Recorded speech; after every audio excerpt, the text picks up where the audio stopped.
Hey, did you know that more than 90% of our viewers listen every night but haven't subscribed yet? If you enjoy these gangster sleep stories, don't forget to subscribe and hit the notification bell. It's completely free and helps us keep these underworld tales alive. Now, get comfortable, unwind, and drift into tonight's story. The night drapes itself over the silent empires, where power moves quietly and legends rise out of the darkness. Tonight, we turn to Joaquín El Chapo Guzmán, a man whose rise from the remote mountains of Sinaloa to the heights of a global cartel was built on secrecy, strategy, and the shadows he learned to command. His world didn't speak loudly, it whispered through hidden tunnels, coded messages, and choices that shaped entire regions. Before we begin, tap that like button. We're aiming for 100 likes tonight, and share your city and the time you're listening in the comments. Your support keeps these stories alive.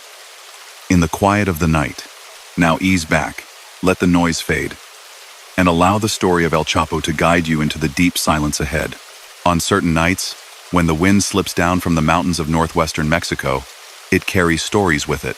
Not gentle tales about princes or castles, but quieter legends whispered by truck drivers on dark highways, by farmers resting on overturned buckets, by mothers who doubly check every lock on every door. Those whispers speak of a man whose name traveled farther than he ever did. A man who grew up in sunny-baked fields and ended up inside the highest security prison his enemies could build. People argue over who he really was. To some, he became a shadowy symbol of wealth and power, a man born with nothing who built an empire from dust. To others, he stood for fear itself, proof that a single person's choices can hurt thousands of lives. Government spent years chasing him, reporters filled books and documentaries with his story, and yet the boy he once was still begins the tale. A small child in worn clothes, watching grown-ups make hard decisions in a forgotten corner of Mexico. Before the nickname, before headlines, before El Chapo echoed in different languages, there was just Joaquín. No one looking at that thin child walking along a rocky trail could have guessed that one day presidents would discuss him in security meetings, or that entire cities would freeze in place when word spread that he was near. The path from that hillside village to the concrete cell where he now sits was built step by step, choice by choice, sometimes by his own will, sometimes by forces he didn't fully understand. This is that road, told slowly enough for you to follow, but plainly enough that nothing hides in the dark. Joaquín Archibaldo Guzmán Loera entered the world on the 4th of April 1957 in a tiny settlement called La Tuna in the municipality of Badiraguato, Sinaloa. La Tuna was not the kind of place anyone visited by accident. It lay tucked in the Sierra Madre Mountains, surrounded by steep slopes, dusty paths, and fields that struggled to feed the families who worked them. Houses were simple, made to keep out rain more than to look pretty. Nights there were quiet, except for crickets, dogs, and sometimes the distant sound of a truck grinding up a dirt road.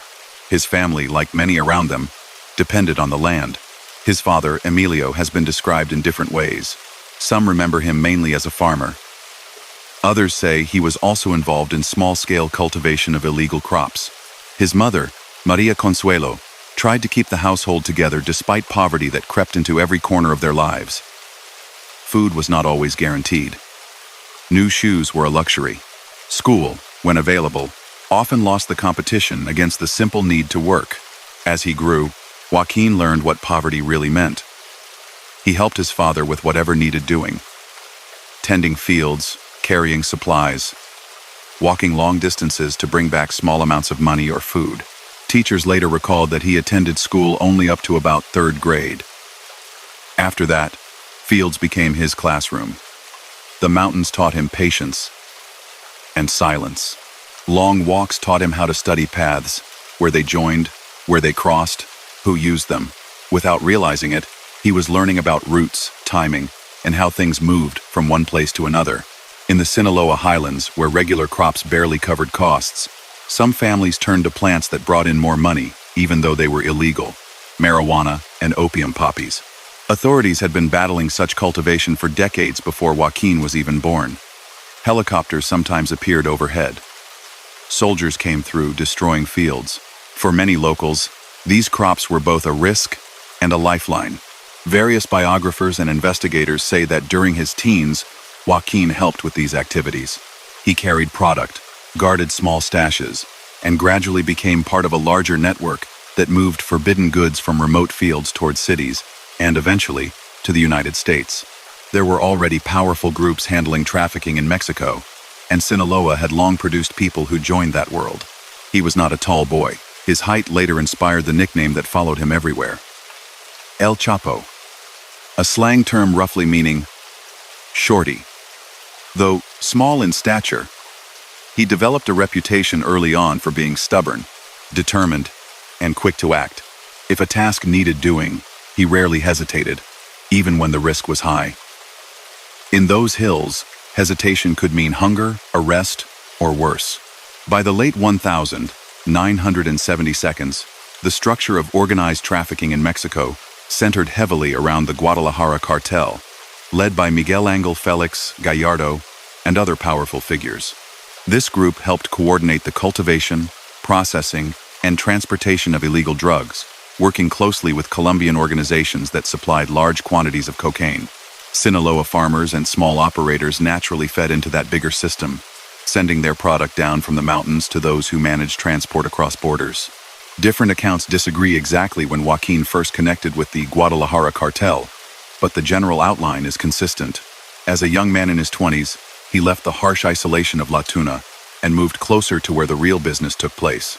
He started low on the chain, reportedly working as a driver, a loader, or a caretaker for shipments. He watched more than he spoke. He studied how people responded under pressure, how money bought silence, how fear could be more valuable to some leaders than loyalty.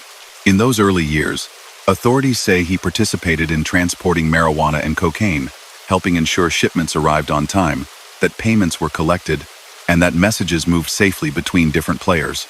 Mistakes in that environment could be deadly, so he learned to avoid them. If a route became too risky due to police attention or rival interference, solutions had to be found quickly. Joaquín became known as someone who could find those solutions, even with limited resources. He reportedly worked closely with an experienced trafficker known as Héctor El Güero Palma, who later became both an ally and, at times, a separate power. Palma and others recognized that the quiet young man from La Tuna had a mind for logistics. While he wasn't formally educated, he understood numbers well enough to track shipments and payments. He remembered who owed what, where packages had passed, which safe houses were secure. More importantly, he showed a talent for organizing people. Authorities and former associates later described how, even at that early stage, he began insisting on reliability. If someone he supervised failed repeatedly, he replaced them. If a driver delivered on time and stayed calm during inspections, that driver earned his support. In a ruthless business, this focus on results made him valuable to his superiors. Where others sought glory or visible power, he seemed focused on making the machinery run smoothly. Those years also taught him how corruption worked up close. Officials at different levels, local police, state agents, customs employees, could be persuaded to look away or even assist in exchange for envelopes of cash or favors. Where money failed, threats sometimes appeared. Joaquín watched how his bosses negotiated, who they paid, who they intimidated, and how they balanced both. By the time he began to manage his own small operations, he had absorbed these lessons and would later apply them on a far larger scale. The Guadalajara cartel grew tremendously in the early 1980s. Huge shipments of cocaine moved through Mexico en route to U.S. cities, where demand remained high. With this growth came more attention from law enforcement. The U.S. Drug Enforcement Administration worked closely with Mexican authorities to hit labs, seize cargo, and arrest key figures. Tension rose steadily. Inside this storm, Joaquín climbed rung by rung. Witnesses at later trials described him supervising airstrips, coordinating truck convoys, and organizing storage locations. He allegedly ensured that if one route was compromised, another was ready. Losing a load meant lost profits, and lost profits angered men whose anger carried serious consequences. Guzmán, keen to avoid such problems, built a reputation for reducing those losses. He also learned that in this world, violence lurked behind nearly every decision, even if he didn't yet occupy the rank where he personally ordered serious attacks. Territory, money, and loyalty were enforced not just by contracts but by the constant threat of retaliation. In the mountains where he grew up, disputes could sometimes be solved by talk or distance. In the Blee, cartel environment, grudges could lead to disappearances and ambushes. Though detailed depictions of such acts are unnecessary here, it is important to understand that they formed part of the reality he chose to enter. In 1985, an event shook the Guadalajara cartel and reshaped the entire landscape of Mexican trafficking: the kidnapping and killing of DEA agent Enrique Kiki Camarena. This case triggered enormous pressure from the United States government. Mexican authorities, under international scrutiny, moved strongly against key cartel leaders. Miguel Angel Felix Gallardo and others saw their comfortable arrangements threatened. Joaquín, at that point still an ascending operator rather than a top boss, watched how quickly power could crumble. One day, a leader seemed untouchable, backed by wealth and political connections. The next, he faced arrest. Operations were disrupted, alliances tested. Guzmán absorbed a hard truth. In the illegal trade, security was always an illusion. No bribe, no armed escort, no secret route could guarantee permanent protection. The pressure on the Guadalajara organization led to fragmentation. Regional groups began to think about operating more independently. Those who controlled corridors in Sinaloa, Tijuana, or Ciudad Juarez understood that if the old umbrella structure fell, new cartels would rise to replace it. Out of that chaos, future networks began to take form, including the one that would one day be known worldwide as the Sinaloa cartel. Guzmán, with his experience and connections, stood in a good position when that reshaping began. He knew the mountain producers, the mid-level organizers, the corrupt officials along certain paths, and the customers across the border waiting for their deliveries. He had learned to move quietly, to change locations constantly, to trust only a small circle. All of these habits would be critical in the years ahead, as his name slowly moved from the background into the center of the story. At night, in those years before he reached true notoriety, he reportedly slept lightly, often changing houses or cabins, rarely lingering anywhere. He was not yet the subject of front-page headlines, but security forces already knew his alias. They marked his movements, gathered files, and listened for information from informants. He lived between two worlds. In one, he was the son of a poor family from La Tuna who still sent money home and visited whenever he could. In the other, he was a rising figure in an illegal marketplace that stretched from farmlands to foreign ports. As the 1,980 seconds closed and the 1,990 seconds approached, the battle for control of routes intensified. Old alliances weakened, new rivalries surfaced, and the demand from the United States for cocaine, heroin, and other substances showed no sign of slowing. In this boiling landscape, Joaquín Guzmán would make choices that pushed him onto a much larger stage. Choices that would bring him immense illicit wealth, deepen his involvement in criminal acts, and, eventually, place him in the crosshairs of two nations determined to bring him down. For now, though, he remained a man on the rise, watching the old cartel system crack, ready to take advantage of every opening that appeared, rarely sleeping fully at ease, always listening for the sound of trouble creeping up the mountain paths he knew so well. The metal door closed with a dull ring, and the echo rolled down the corridor like a slow drumbeat. Fluorescent lights hummed overhead. Somewhere in the building, a radio played a ranchera song so quietly that only the chorus drifted through concrete and steel. On a narrow prison bunk, wearing institutional clothes instead of tailored shirts, a man lay on his back, staring at a cracked patch of paint on the ceiling. He was no longer the boy who ran barefoot along mountain paths. His hair had thinned, his waist had thickened, and his name now appeared in newspapers around the world. Guards watched him through small glass windows. Cameras tracked his steps. On paper, his rise was over, his freedom gone. Many thought his story had reached its final chapter, yet behind that still gaze, his mind kept moving, restless as ever. He thought about roots and partnerships, about loyalty bought with cash, about borders that existed only on maps. He remembered the first time a senior trafficker had trusted him with a serious shipment, the first time he realized money could persuade almost anyone to look the other way. The world outside might think bars had ended his influence. Inside his head, calculations continued, turning one quiet prison night into a planning session for a future most people believed had already been stolen from him. Years before that sleepless night, The arrest of Miguel Ángel Félix Gallardo in 1989 had split the old order wide open. From behind bars, Félix Gallardo sent out instructions to divide Mexico into zones known as plazas. Each zone controlled particular routes where illegal substances could move, each with its own manager responsible for payments to allies and, when necessary, confrontations with rivals.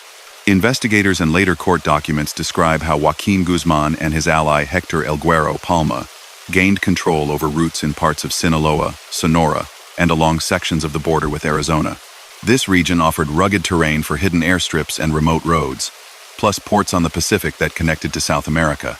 It became the base for what would later be recognized as a powerful criminal federation centered around Sinaloa figures. While other emerging bosses focused on building large security teams or showing off wealth in nightclubs, Guzmán concentrated on something less flashy but far more profitable: efficiency.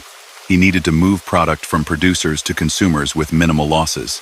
To do that, he turned smuggling into a kind of industrial process, with rules, deadlines, and relentless pressure on everyone involved to deliver. One of his trademarks, according to investigators, was creativity in transportation. He supported the use of hidden compartments in trucks, buses, and even fuel tankers. Shipments of legitimate goods, chili peppers, cooking oil, canned foods, sometimes concealed blocks of cocaine, or bundles of marijuana wrapped to avoid detection. In border towns, authorities later uncovered underground tunnels, equipped with lighting and ventilation, connecting houses or warehouses in Mexico to buildings on the U.S. side. These passages, often linked to Sinaloa operators, showed that he was willing to invest heavily in infrastructure others hadn't imagined.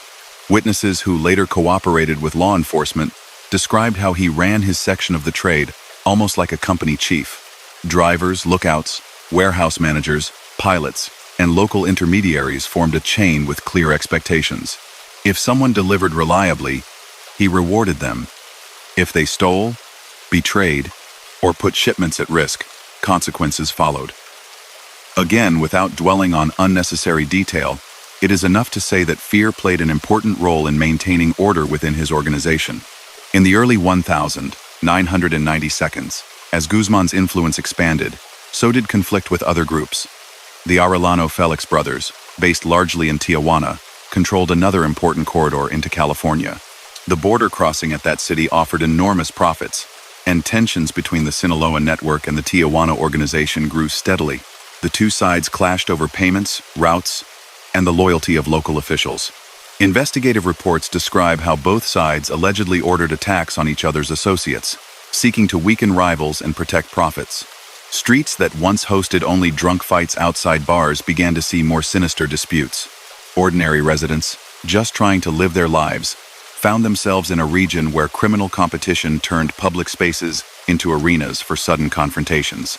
Many people adapted by staying indoors more, avoiding certain neighborhoods, and steering clear of night spots rumored to be favored by any faction. Guzmán, by then already widely known by his alias, responded to this environment by further strengthening his security. He traveled with bodyguards, rotated safe houses, and used coded communication. At the same time, he sought alliances with other traffickers who had their own routes, including players connected to Ciudad Juárez and other border areas.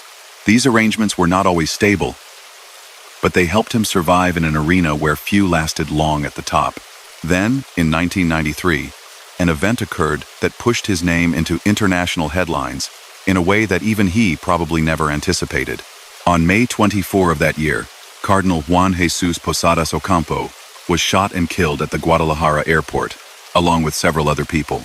Shocking images of a religious leader's body beside vehicles in a parking area spread rapidly through television broadcasts and newspapers. Mexico, a country with deep Catholic roots, reacted with anger and horror. Authorities quickly concluded that the attack involved cartel gunmen. Their official version stated that shooters from the Tijuana group had gone to the airport intending to kill Guzmán, and that in the chaos they fired repeatedly at the Cardinal's car, allegedly mistaking him for their target, or simply using overwhelming force, without regard for who else might be present. Other theories circulated, some suggesting different motives or responsibility, but the dominant narrative tied the tragedy to the ongoing turf war among traffickers. Guzmán later denied ordering or participating in any plan related to the attack on the Cardinal. Still, the Mexican government publicly named him as a central figure in the conflict that had led to such a national trauma. His face, until then familiar mainly in law enforcement circles and local rumor, became recognizable to millions. He was portrayed as a symbol of how far organized crime had penetrated public life. Political pressure inside Mexico and from abroad surged. The administration in power could not afford to appear weak after such a scandal. Raids increased. TV programs asked how a man like Guzmán had been allowed to grow so influential. Religious leaders demanded justice. For the first time, it seemed that the entire apparatus of the state had turned its focus on him. Feeling the noose tighten, Guzmán attempted to disappear. Reports indicate that he moved through various safe locations, using his network to travel south toward Guatemala, hoping to escape arrest by crossing the border and relying on contacts there. He altered his appearance slightly, changed vehicles, and stayed constantly on the move. Yet large rewards were offered for information leading to his capture, and local authorities in neighboring countries received warnings that a high-profile fugitive might be trying to hide on their soil. On the 9th of June 1993, Guatemalan security forces detained him near the border region, reportedly after receiving a tip about suspicious travelers. He was carrying a false identity and cash, but his real name was quickly confirmed. Within days, he was handed over to Mexican authorities at the Tapachula airport. Cameras filmed him being led by soldiers, his hands restrained, his face partially obscured but unmistakable. The government could now say that the man they had blamed for so much upheaval was finally behind bars. He was taken first to a maximum security facility known as Almoloya de Juarez, later renamed Altiplano. There he faced charges related to drug trafficking, organized crime, and weapons violations. Over time, additional accusations were added, and he eventually received a lengthy sentence that, on paper, meant he would not walk free for decades. Many people comforted themselves with the belief that this chapter had closed. The mountains had lost one of their most famous sons to the concrete silence of a cell. Life inside a high-security prison, however, is not the same for every inmate. Officially, rules applied equally, but in practice, money and influence could bend reality. Over the years, journalists, human rights observers, and later court witnesses described how Guzmán gradually transformed his circumstances behind bars. He cultivated guards, staff, and sometimes even other prisoners with payments and favors. Rumors swirled about what he could obtain. Special meals, extra visits, more freedom of movement within restricted sections. Eventually, he was transferred to a different maximum security institution, the Federal Social Readaptation Center No. 2, better known as Puente Grande, in Jalisco. That prison would later become inseparable from his legend. At first, though, he entered like any other notorious inmate, escorted under heavy guard, photographed, examined, processed. Over time, his situation inside Puente Grande changed.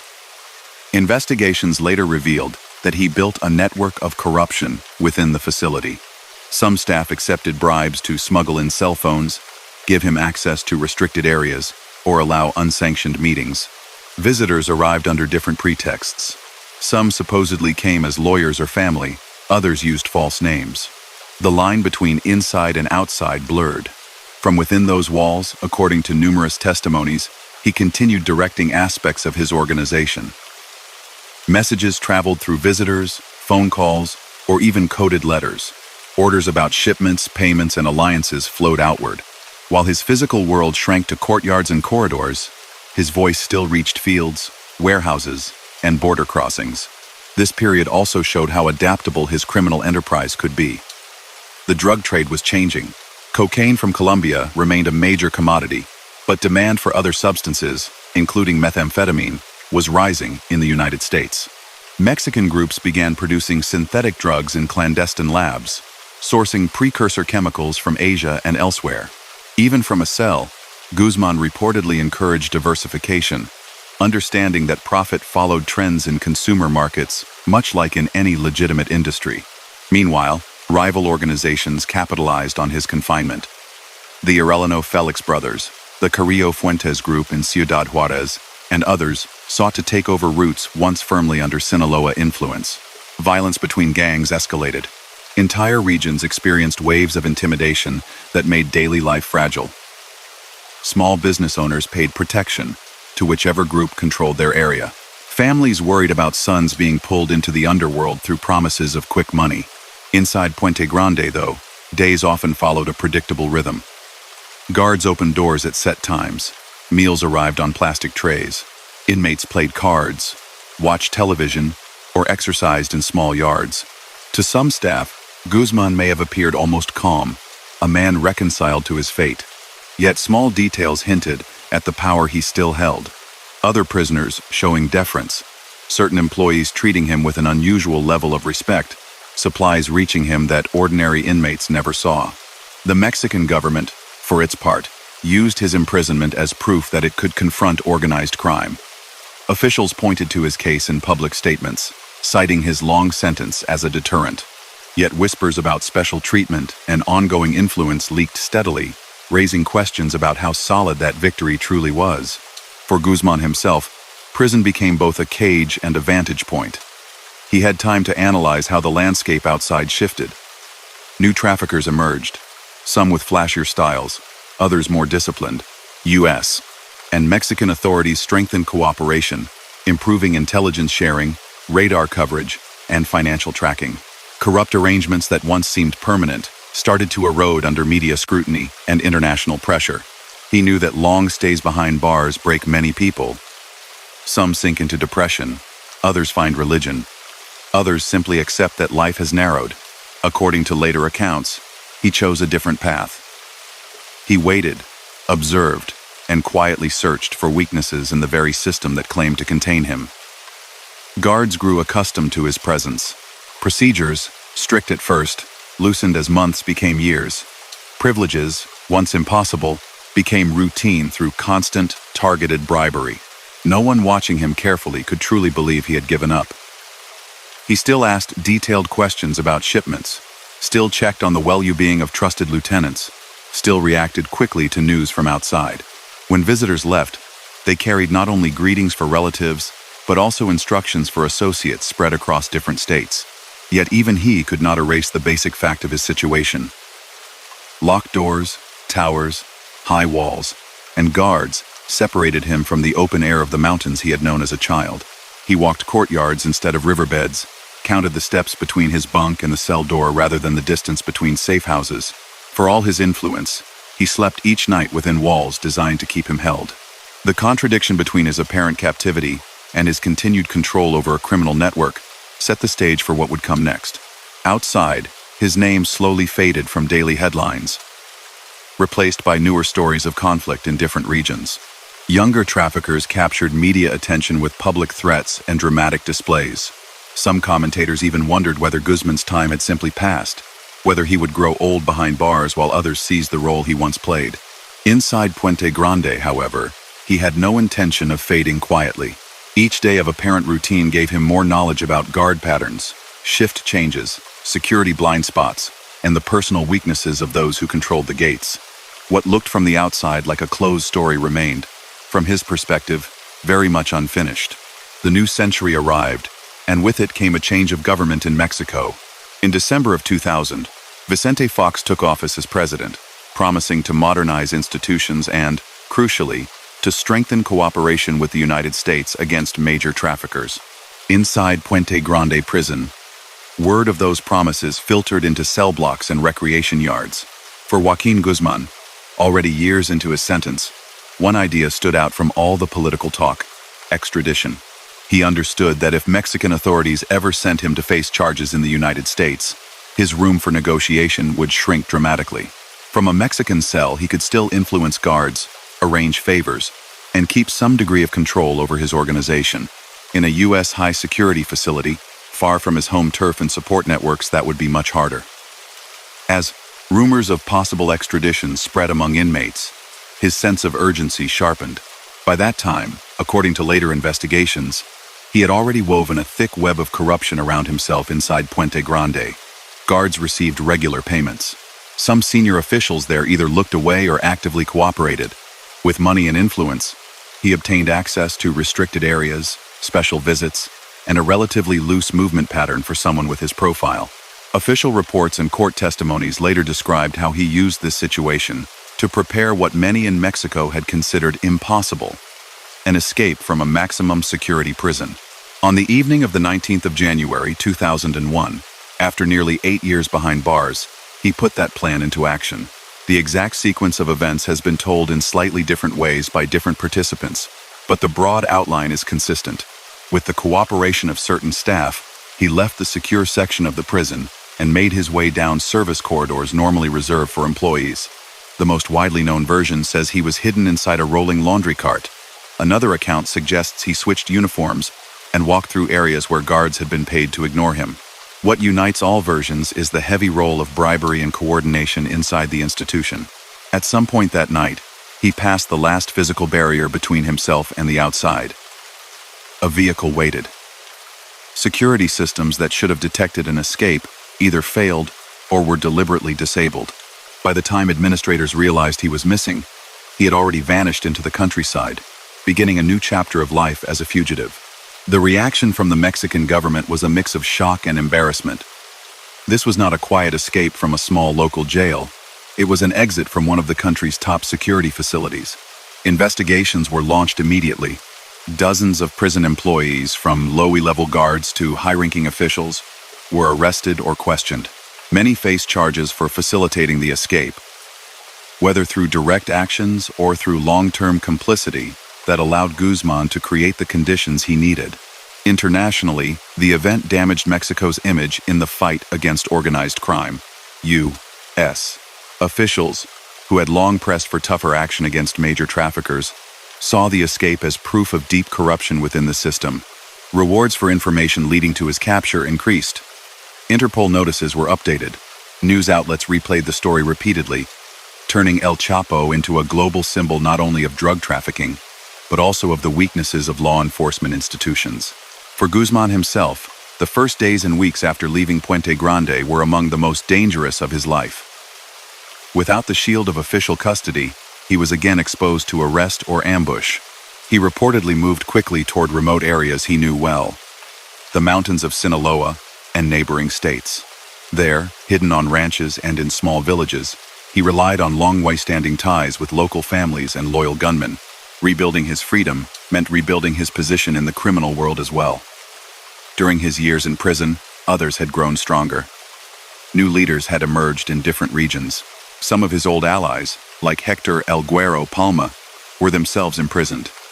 Still, Guzmán was not starting from zero. Many mid-level operators in Sinaloa, Sonora, Durango, and other states still respected him, or at least recognized his ability to generate profits. In this phase, two alliances became especially important. His relationships with Ismael, El Mayo, Zambada, and Juan José, El Azul, Esparragoza. Both were seasoned traffickers with deep experience and networks of their own. Zambada controlled key routes and had a reputation for keeping a low profile. Esparragoza was known as a negotiator, someone skilled at building pacts among rival groups. Together with Guzmán, they formed the core of what authorities would come to describe as the Sinaloa cartel, a flexible federation of traffickers rather than a rigidly hierarchical structure. From the mountains and hidden ranches, they worked to regain and expand territory. They focused on major crossing points along the U.S.-Mexico border, especially in states like Sonora, Chihuahua, and Baja California. Their goal remained straightforward: to move large quantities of illegal substances, cocaine from South America, marijuana and heroin from Mexican fields, and, increasingly, synthetic drugs like methamphetamine into the United States and other foreign markets. According to law enforcement documents and later court testimony, Guzmán applied the same logistical mindset he had shown years earlier, but now at a much larger scale. He invested in secret airstrips where small planes could land at night, unloaded quickly by trusted crews. He supported the construction of elaborate underground passages in border towns, equipped with basic lighting and ventilation, allowing shipments to pass beneath official checkpoints. In coastal areas, speedboats, fishing vessels, and sometimes semi-submersible craft carried loads up the Pacific, meeting larger ships or approaching remote parts of the shoreline. At the same time, his organization became more deeply involved in the production of methamphetamine. Chemists operated clandestine laboratories hidden on ranches or in warehouses, guarded by armed men. Precursors were imported from overseas, often disguised as legitimate chemicals. From these labs, powerful stimulants flowed outward, eventually reaching users in U.S. cities. This shift offered high profits and less dependence on Colombian suppliers, further strengthening Sinaloa's position. All of this activity existed within a larger context of rivalry and conflict with other cartels. The old tensions with the Arellano Felix organization in Tijuana did not disappear just because Guzmán had escaped prison. In some ways, they worsened. Both groups wanted control over the lucrative corridor into California. Authorities believe that during the early 2000s, Guzmán's federation backed efforts to undermine the Tijuana organization by supporting internal splits, targeting key associates, and pressuring local officials to switch loyalties. Violent episodes, while not described here in detail, increased in frequency in Baja California and other border regions. Journalists documented a rising number of homicides linked by investigators to disputes between trafficking groups. Residents learned to recognize the signs of trouble: unusual convoys, blocked streets, sudden bursts of gunfire at night. Many avoided traveling after dark or passing through known hotspots, quietly adjusting their routines to keep distance from a conflict not of their making. In 2002 and 2003, the Arellano Felix structure suffered serious blows. Ramon Arellano Felix, known as a particularly aggressive figure, was killed in a clash with law enforcement in Mazatlan in 2002. His brother Benjamin, considered the main strategist of the group, was arrested in 2002 as well. While these arrests were carried out by official forces, analysts and some investigators suspected that rivals, including elements aligned with Guzmán, may have provided information that aided authorities.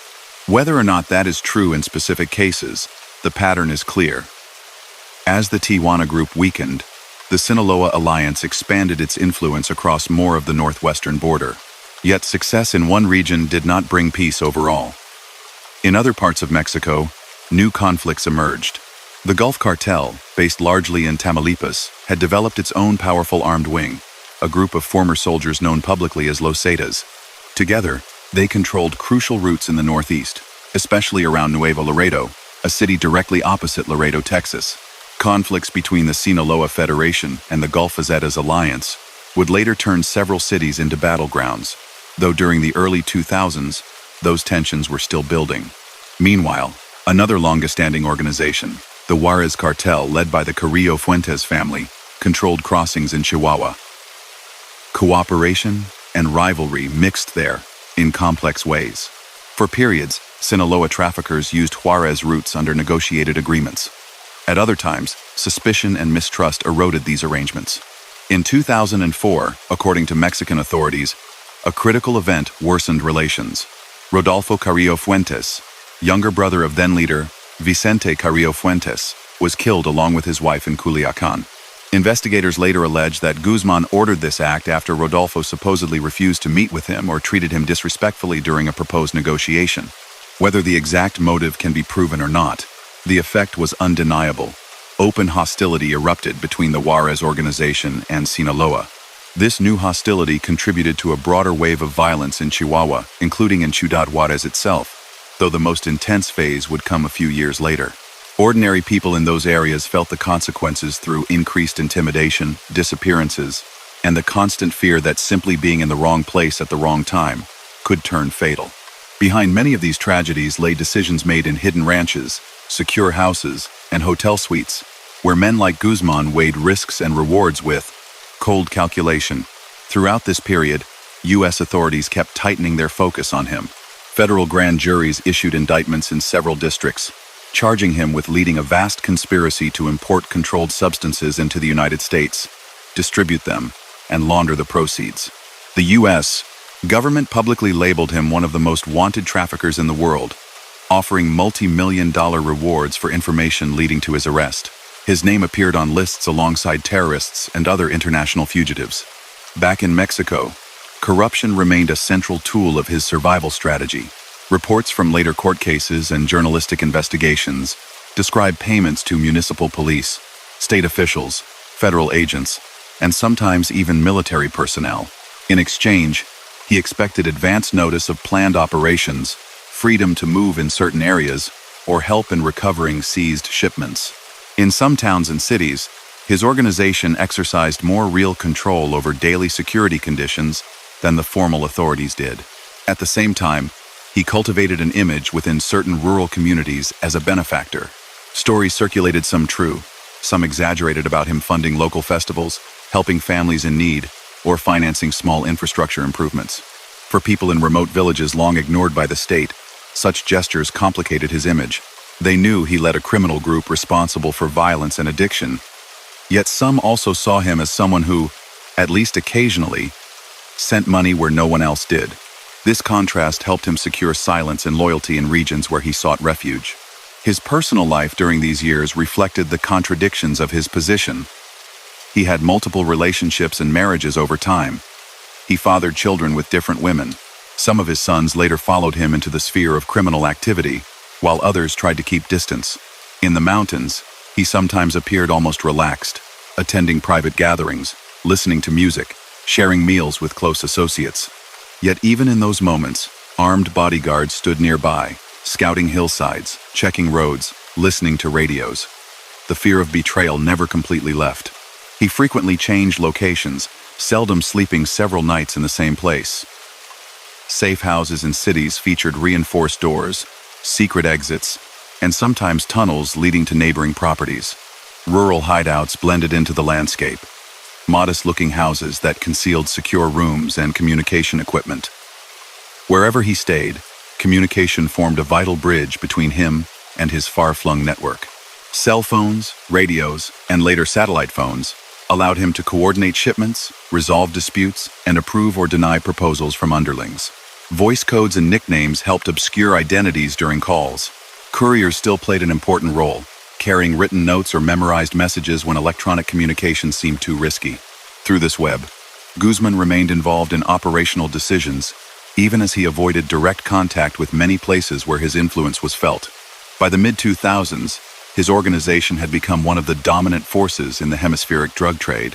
Vast quantities of cocaine, heroin, marijuana, and methamphetamine crossed the border each year through routes linked by investigators to the Sinaloa network. Profits, measured in billions of dollars, moved through banks, exchange houses, front companies, and informal transfer systems. Some of that money paid for bribes and weapons. Some purchased properties and businesses that further blurred the line between illicit and legal economies. For many communities in Mexico and the United States, though, the numbers translated into less abstract realities. Neighborhoods where young people were drawn into smuggling or retail dealing, towns where addiction rose, and cities where sudden clashes shattered any sense of safety. Behind those outcomes, government reports and judicial decisions repeatedly placed the name of Joaquín Guzmán Loera, the man who had walked out of Puente Grande in 2001 and turned his regained freedom into an opportunity to expand an already dangerous empire. Yet even as his control seemed to grow, new pressures were building. Mexico would soon enter a period of openly declared war against large trafficking organizations. Rivals inside his own loose alliance would split away, forming hostile factions. In international media, he would be described as the world's most powerful drug trafficker. For a time, legend and reality would merge around him, until once again the state closed in, determined to bring him down. On winter nights in northern Mexico, fog sometimes settles over the streets, muffling sounds and turning headlights into pale circles on wet pavement. In one border city, a boy once listened from his bedroom as distant popping noises cut through the quiet. His mother told him it was fireworks, some early celebration, nothing to worry about. Yet the boy noticed that his parents locked every door, turned off all the lights, and spoke in hushed voices. Years later, he would learn what many adults already knew. Those were not fireworks. They were the soundtrack of a conflict that had turned whole regions into contested ground. A conflict in which the name Joaquín Guzmán appeared again and again in official files and terrified whispers. At the end of 2006, Mexico's new president, Felipe Calderón, deployed thousands of soldiers and federal police into states heavily affected by organized crime. He promised to confront the big organizations head-on, to break their power and restore security. Convoys of green trucks rolled through cities and villages. Helicopters chopped through the sky. Checkpoints sprouted along highways. For the first time in decades, the federal government publicly declared that it was at war with major trafficking groups. For Guzmán and his partners, this shift changed the rules. For years, Large organizations had operated with a mix of discretion, bribery, and selective violence. Corruption remained widespread, but now the level of official attention rose sharply. Instead of a limited number of elite units hunting high-profile bosses, entire army battalions patrolled their territories. More wiretaps, more raids, more cooperation with U.S. agencies followed. The Sinaloa Alliance, with Guzmán as one of its main figures, responded not by shrinking, but by trying to adapt faster than its rivals. If authorities hit one route, his operators searched for two new ones. If a lab fell, another was set up deeper in the hills. If a key lieutenant was caught, a backup stepped in. From safe houses in mountains and coastal cities, he kept issuing instructions, using encrypted phones, intermediaries, and coded language. At the same time, fractures inside the criminal landscape created new confrontations. One of the most important breaks involved the Beltran Leyva brothers, who had long worked closely with Guzmán and other Sinaloa leaders. Arturo, Alfredo, Hector, and Mario had built robust networks in several states and managed relationships with suppliers, local officials, and armed groups. For years, they were considered part of the same broader federation. In January 2008, federal police arrested Alfredo Beltran Leyva in Culiacán. Within the Beltran circle, suspicions immediately surfaced that someone inside the Sinaloa structure had helped authorities locate him. Rumors pointed directly at Guzmán. Whether he actually betrayed them or not, the Beltran brothers decided that their alliance with him was over. They broke away and declared open hostility. From that split, a new cartel took shape around the Beltran Leyva name. Its members, many with training and experience similar to Sinaloa's operators, turned their weapons and influence against their former partners. In Sinaloa and neighboring states like Durango and Sonora, this meant more confrontations, more ambushes, more people caught in the crossfire. Cities like Culiacán, already familiar with criminal presence, experienced a jump in fear. The break cut especially deep because it was not simply a territorial dispute. It was a family-level betrayal in the eyes of many participants. Old friendships, shared histories, and business ties fell apart overnight. Investigators documented how former allies targeted each other's relatives and close associates, trying to hurt not just finances but also morale. For Guzmán, the conflict arrived painfully close to home. On May 8, 2008, his son Edgar Guzmán Lopez was killed in a shopping center parking lot in Culiacán during a large-scale attack that left several people dead. For ordinary residents, it was another frightening incident that turned a public place into a scene of chaos. For him, it was a personal blow inside a war he had helped create. Analysts and Mexican officials later linked the killing to the rupture with the Beltran Leyva group, though the full details remain tangled in conflicting accounts. The Sinaloa Beltran split intersected with an even larger struggle playing out across the country. In the Northeast, the Gulf Cartel and its former armed wing, Los Zetas, had turned cities like Reynosa, Nuevo Laredo, and Monterrey into violent arenas. In Michoacán and other central states, new organizations appeared, some claiming to fight rivals in the name of defense, but quickly adopting similar criminal behaviors. Everywhere, the federal crackdown increased pressure, which in turn spurred groups to fight each other for remaining routes and safe zones. One of the harshest battlefields in this period was Ciudad Juárez, across from El Paso, Texas. Control of the crossings there meant enormous revenue. For years, the Juárez cartel had dominated that corridor. After the murder of Rodolfo Carrillo Fuentes and other disputes, Sinaloa figures pushed aggressively to take over. What followed between roughly 2008 and 2011 is often remembered as one of the most painful episodes in modern Mexican urban history. Kilos and dollars changed hands far from public view, yet the consequences reached every neighborhood. Residents heard gunfire more often, saw military convoys on their streets, and lived with constant tension. Many businesses closed early or shut down entirely. School attendance dropped in some areas as parents kept children home when the city felt particularly unstable. Thousands of people moved away, seeking safer lives elsewhere in Mexico or in the United States.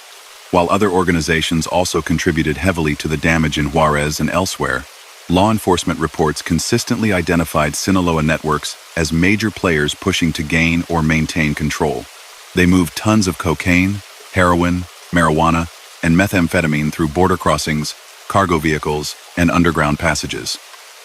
For U.S. drug markets, this meant steady supply. For Mexican communities, it meant never-ending competition among those who profited from that trade. During these years, Guzmán's public identity took on a double shape. On one hand, governments and many citizens saw him as a central architect of a crisis that left deep scars across the country. On the other, some people in rural areas, musicians, and a few local storytellers began to treat him almost as a mythical outlaw. Songs known as narco corridos praised his escapes, wealth, and supposed generosity. Painted portraits appeared in certain bars and houses. Exaggerated tales about his daring, his supposed invincibility, and his personal life spread. That myth-making did not erase the suffering attributed to his organization, but it complicated how he was remembered in the places where he hid. From his perspective, such legends served a purpose. They increased his symbolic power, making threats against him seem more risky and encouraging loyalty among younger recruits. Yet the same fame also made him a bigger target. International magazines ranked him on lists of the world's richest people, basing their estimates on the suspected annual revenue of the Sinaloa cartel, U.S. Authorities labeled him a kingpin under a special law that allowed them to freeze assets and penalize companies or individuals believed to do business with him. In 2013, the Chicago Crime Commission went so far as to call him Public Enemy Number 1, a label previously used for Al Capone. Chicago police and federal agents traced significant portions of the city's illegal drug supply back to routes tied to Sinaloa. To them, it did not matter that Guzmán had never lived in Chicago or even spent much time in the United States. The effects of his decisions in Mexico rippled into their neighborhoods through addiction, overdoses, and related crime. Despite this intense focus, he managed to stay ahead of capture for more than a decade after his 2001 escape. His survival strategy relied on several pillars. The first was geography. He frequently retreated into the Sierra Madre Mountains, especially in the region known as the Golden Triangle, where the states of Sinaloa, Durango, and Chihuahua meet. The rugged terrain, limited road access, and deep local ties made operations there difficult for outsiders. Villagers, whether out of loyalty, fear, or a combination of both, seldom cooperated openly with authorities. The second pillar was corruption. Multiple witnesses and official inquiries later described how his organization maintained channels inside municipal governments, state police forces, federal agencies, and even sections of the military. Bribes flowed in cash, properties, vehicles, or favors. In exchange, he wanted information about planned operations, delayed raids, or selective enforcement that focused on rivals more than on his own group. The third key element was constant movement. He used a rotating network of safe houses in Culiacán, Mazatlan, Los Cabos, Guadalajara, and other cities, each outfitted with reinforced doors, escape routes, and, in several cases, hidden tunnels connected to the sewage system or neighboring homes. When authorities hit one address, he might already be gone, slipping out through a hatch beneath a bathtub or through a disguised wall panel leading to another street. In 2012, a coordinated operation by Mexican Marines, working closely with U.S. intelligence, nearly succeeded in catching him in a coastal resort city. They tracked his location to a house in Los Cabos, Baja California Sur, arriving only minutes after he had fled. Agents found photographs, documents, and communication devices, but not the man they sought.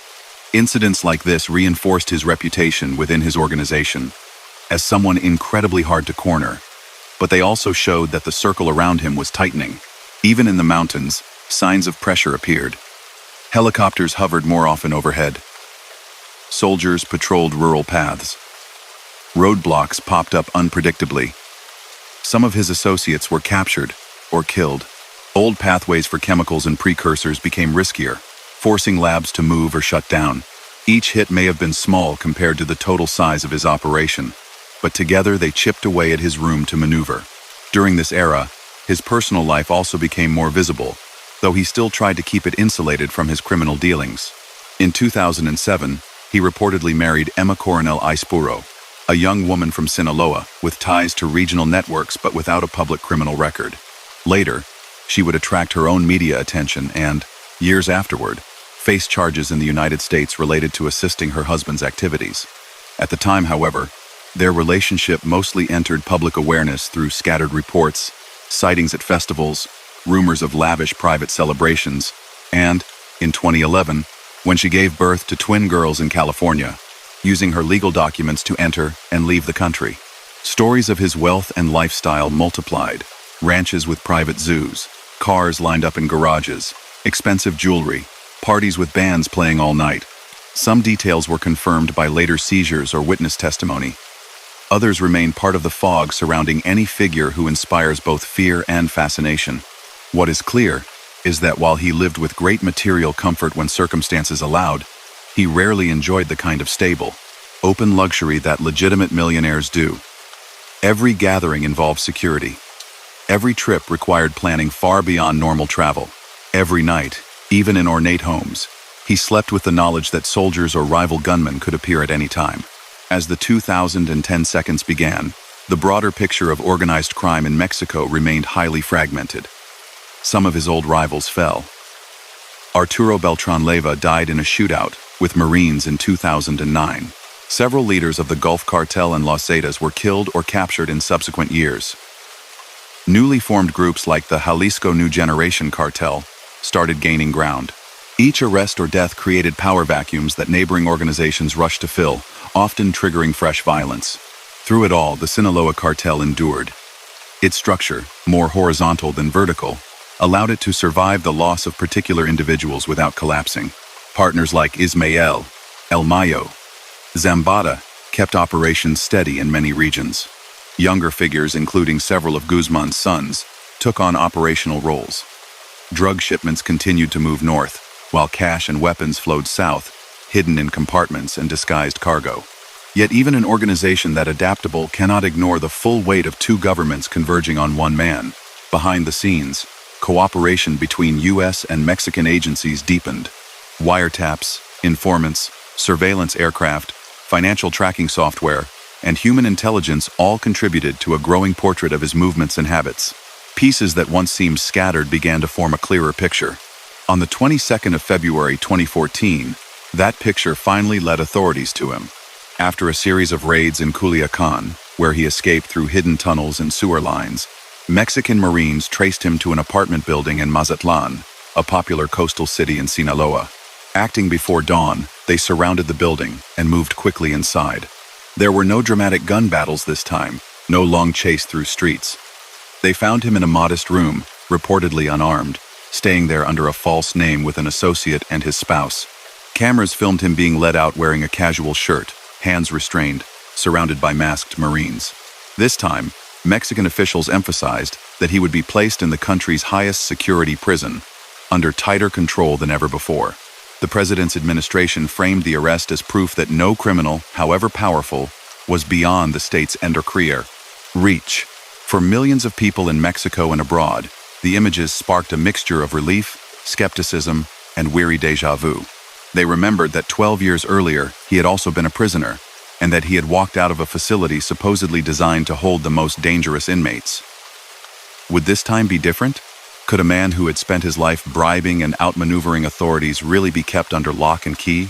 As the helicopter carrying him lifted off from Mazatlan, banking toward the interior and the Altiplano prison complex, those questions hovered in the air alongside it. In cells, offices, and safe houses across the country, allies and enemies alike watched the news, recalculating futures that had been tied to the freedom of one man from La Tuna, who had spent decades building an empire from the shadows. The helicopter blades carved circles through the cold morning air as they carried Joaquín Guzmán back toward the high plains of central Mexico. Below, fields and roads slid past, distant and quiet. Inside the aircraft, Marines sat with faces hidden by balaclavas, rifles pointing toward the floor. No one spoke more than necessary. The man once hunted across continents now sat between them, wrists secured, eyes narrowed against the rush of air. They took him to the same prison complex where he had stayed briefly in the early 1990 seconds, now called Altiplano. This time, the message from the government was clear. Every gap that had allowed his previous escape at Puente Grande would be closed here. Layers of fencing, cameras, motion sensors, reinforced doors, timed routines, and constant observation surrounded him. Officials repeated to the press that he would not slip away again. From the moment he arrived, guards treated him as the highest-risk inmate in Mexico. His cell sat in a special wing with heavy surveillance. Lights turned on and off at set hours. Guards checked through a small opening at regular intervals. Cameras recorded every move. When he left the cell, even just to go to the small exercise yard, multiple officers escorted him. Doors opened and shut in sequence, so he was never in an unsupervised corridor. He was older now, in his late 50s. Years of running, hiding, and dealing with constant stress had left marks on his body, yet his mind still moved quickly. He listened to each sound in the prison, learning new rhythms, cartwheels on concrete, keys turning, the distant clank of other doors. He noticed which guards spoke more than others, who seemed frustrated, who followed rules exactly. Information, even confined to a few hallways, still mattered to him. Outside those walls, his arrest set off a series of reactions. Some of his associates went underground, fearing that he would talk to authorities or that rivals would use his absence to strike. Others quietly celebrated, seeing an opportunity to rise within the organization. His longtime partner Ismael El Mayo Zambada remained free, still directing many operations. Several of his sons already had a role in the business, especially in Sinaloa. Together, they moved to keep the cartel functioning without its most famous figure in the field. Government spokespeople, in both Mexico and the United States, pointed to the 2014 capture as proof that years of joint efforts were working.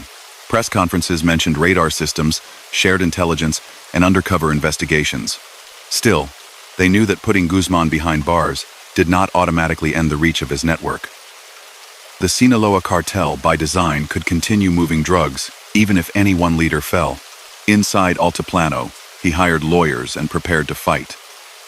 Mexican courts processed cases against him, involving trafficking, organized crime, and weapons. At the same time, the United States renewed its demand that he be extradited to face federal charges in several districts, including in Texas, California, Illinois, and New York. Washington argued that he had sent massive quantities of drugs into U.S. territory, causing suffering and profit for years, and that he should answer directly to American courts. Extradition is never a quick process. Legal teams filed petitions, appeals, and challenges. They argued about human rights, about prison conditions abroad, about which country had priority. Each motion bought him time. For a man like Guzmán, every additional month in Mexico offered a chance, however, slim to alter his fate. Prison officials, aware of his history, tried to anticipate his moves. They restricted visits, monitored conversations, and limited his contact with other inmates. They changed his cell periodically, moved him at unexpected hours, and sometimes woke him abruptly to verify he was still there. The idea was to keep him off balance, unable to form routines that could support an escape plan. Even so, small cracks appeared. Some guards began to complain, quietly, about long shifts and low pay. Lawyers came and went.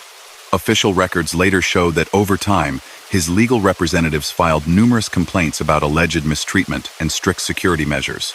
All that paper moved through offices, signed by people who, in many cases, had no idea he was also looking for something else in the maze of bureaucracy.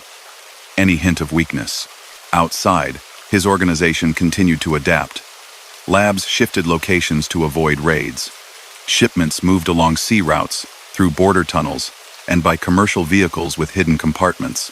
The product stayed largely the same: cocaine from South America, heroin from opium poppies grown in Mexican hills, marijuana, and methamphetamine from clandestine labs. U.S. Authorities noticed that in many cities, supplies did not decrease significantly after his 2014 arrest. The business model he had helped build was too spread out to stop overnight.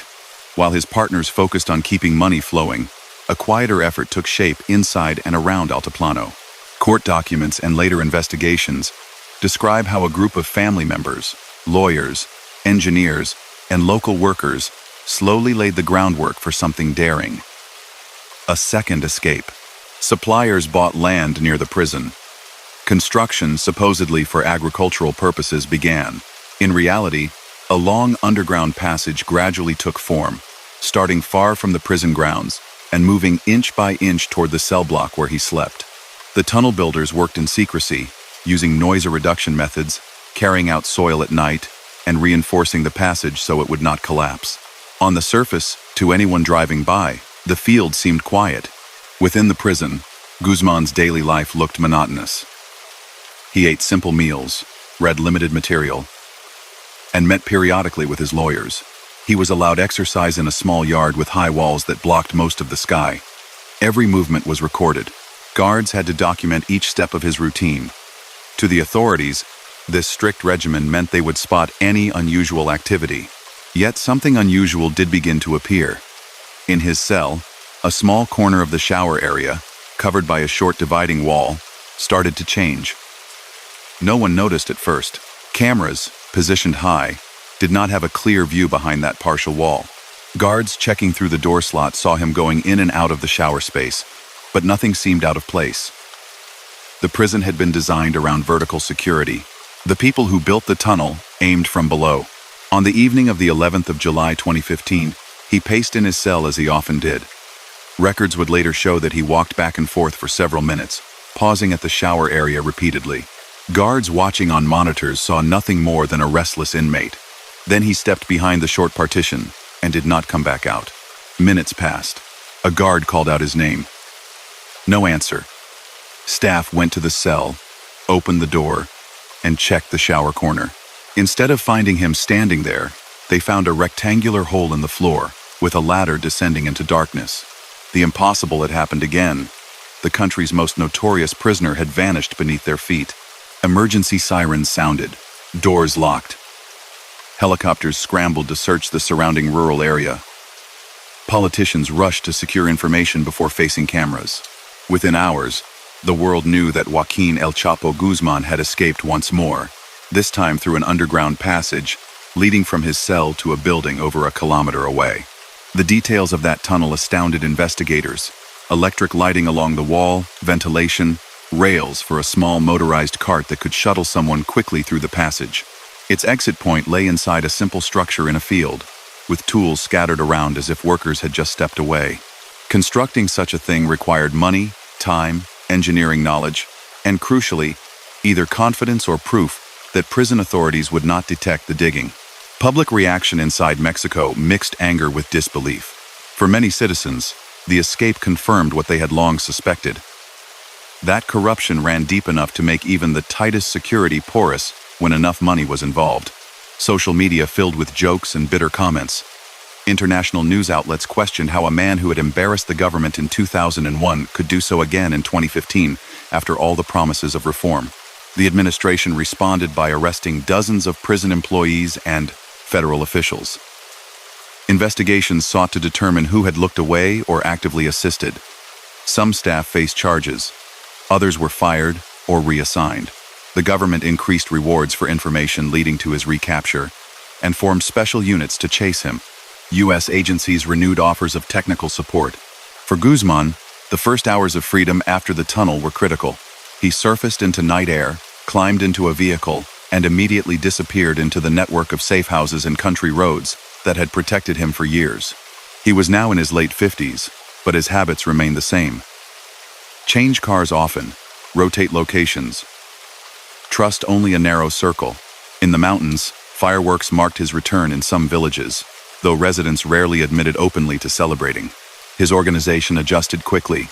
Messages went out to lieutenants, confirming that he was free and giving new instructions.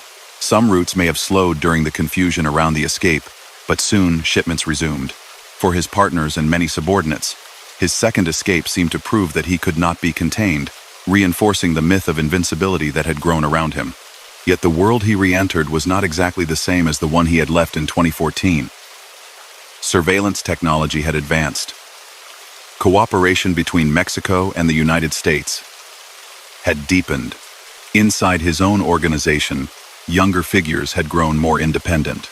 Rival groups like the Jalisco New Generation Cartel had expanded aggressively, taking territory in several states and challenging Sinaloa's influence. Meanwhile, the political cost of his escape placed enormous pressure on Mexican authorities to find him again. This time, they could not afford a long search measured in years. International partners, investors, and domestic critics all expected a decisive response. Behind closed doors, security meetings grew more urgent. The escape had bruised the government's credibility. Only a recapture could begin to repair it. Despite his legend, Guzmán remained a human being who needed rest, communication, and access to medical care. Each contact he maintained with the outside world, a phone call, a visit, a note, created a small risk that someone could trace. Determined investigators knew this. They watched his known associates, listened for familiar patterns, and built maps of possible hideouts in Sinaloa and neighboring states. During this period, another thread entered his story that surprised many. His interest in a possible film or biography about his life. Through intermediaries, he established contact with people in the entertainment industry, including the Mexican actress Kate del Castillo. That connection eventually led to a secret meeting in the mountains with U.S. actor Sean Penn in late 2015, a meeting later described in a magazine article. For Guzmán, speaking to entertainers may have seemed like a way to shape his own narrative, to present himself as more than just a list of charges read in courtrooms. For authorities, those communications turned out to be an unexpected gift. Messages arranging the meeting, movements of intermediaries, and attempts to contact filmmakers left trails. Investigators later said that tracking this network of contacts provided valuable clues about his whereabouts. On the 8th of January 2016, less than 6 months after the tunnel escape, Mexican Marines launched an operation in the city of Los Mochis, in Sinaloa. Acting on intelligence, they targeted a house where they believed high-level cartel figures were staying. A clash broke out there between Marines and armed men guarding the property. Several were killed or captured. Others tried to flee through drains and alleyways. Guzmán escaped the first cordon and attempted to get away in a stolen vehicle, accompanied by one of his most trusted lieutenants. Authorities, however, had set up checkpoints on nearby roads. A sharp-weed officer noticed suspicious behavior at one of those points and, following protocol, stopped the vehicle. The 2 men inside were detained without the dramatic firefight many had expected. Fingerprints and pictures soon confirmed what the officers had guessed. They had in custody the fugitive boss of the Sinaloa cartel. Once again, cameras filmed him being moved under heavy guard, this time looking tired, his shirt stained, his expression more resigned than defiant. He was flown back to Altiplano, returning to the same facility he had left through the tunnel. The government announced the recapture with triumphant language, emphasizing the joint work of intelligence units, Marines, and foreign agencies. This time, however, the authorities made a crucial decision. They would no longer resist U.S. pressure for his extradition. The embarrassment caused by the tunnel, combined with the danger he posed even from a Mexican prison, convinced many in the government that the only way to truly remove his influence was to hand him over to a system where his money and contacts had less reach. Legal proceedings began again, focused now on reviewing previous U.S. extradition requests. His defense team fought, filing appeals, and arguing that he should remain under Mexican jurisdiction. Nevertheless, court after court approved the process. Mexico's foreign ministry signed off. Behind the scenes, U.S. Marshals prepared for the day they would finally take custody of a man whose name had filled their case files for decades. In Altiplano, security around his cell tightened even further. He had fewer visits, even stricter movement limits, and closer monitoring. If he had once believed that Mexican prisons could always be bent with enough money and time, the tunnel episode had forced the state to learn hard lessons. Guards rotated more frequently. Internal affairs units watched for signs of bribery. The second escape had shaken the system. The possibility of a third could not be allowed. As the months after his 2016 recapture passed, it became clearer that his time in his home country was coming to an end. The man who had once slipped out of a laundry cart and later vanished beneath a shower floor would soon face a different kind of confinement, in a foreign land with unfamiliar rules. Outside, his organization prepared to adjust again, knowing that leadership needed to function, even if its most famous figure never again walked free. Snow flurries drifted across the tarmac at a small airport on Long Island as a gray government jet rolled to a stop. It was the 19th of January 2017, late in the afternoon. Lights from police vehicles painted red and blue streaks across the concrete. A tight cordon of U.S. Marshals and federal agents waited near the stairs with bulletproof vests, cold breath, and clipped radio chatter. Back in Mexico, it was still daylight at Altiplano. There, under heavy security, guards had taken Joaquín Guzmán from his cell, searched him, and handed him over to a team assigned to escort him out of the country. Papers had been signed at high levels. Appeals had been rejected. With that transfer, Mexico effectively admitted that it could not, or did not want to, keep him any longer. They flew him north under guard. No one on board needed an introduction. Every agent knew they were carrying a man whose name had powered newspaper headlines and case files for decades. When the plane door finally opened in New York, icy air rushed in. Marshals climbed the stairs, took custody, and led him down, hands restrained, into a waiting convoy. For the first time, Joaquín Guzmán Loera set foot on U.S. soil as a prisoner. They drove him through winter streets, sirens off but lights flashing, to the Metropolitan Correctional Center in Lower Manhattan, a tall, austere building near the Brooklyn Bridge. Inside, fluorescent lights replaced the fading light outside. Metal detectors buzzed. Doors opened and closed with the hollow echo heard in jails everywhere. He was processed like any other new inmate. Fingerprints, photographs, identification numbers. Yet, of course, this was not just any intake. Special administrative measures known as SAMs were imposed on him, strict rules designed to prevent leaders of dangerous organizations from sending out orders from behind bars. Under SAMs, his contacts with the outside world shrank to a few lawyers and closely monitored family calls or visits. Every word could be recorded, every letter screened. Soon after, he appeared for the first time in a New York federal courtroom. He was thinner than in some older photos. Hair combed back, mustache neat. Wearing a blue jail uniform, he stepped into a room lined with wooden screens, facing a judge of the Eastern District of New York. U.S. Marshals stood nearby. Journalists filled every available space. For years they had written about him from afar. Now they could see him seated just meters away. The indictment against him in Brooklyn gathered accusations from several districts into one sweeping case. It charged him with leading a continuing criminal enterprise, importing and distributing huge amounts of cocaine, heroin, methamphetamine, and marijuana, using weapons in furtherance of those crimes, and laundering the proceeds. Prosecutors described him as one of the principal leaders of the Sinaloa cartel, responsible for shipments worth billions of dollars, and for ordering or authorizing many acts of violence to protect the business. He listened to the interpreter as the judge read the charges.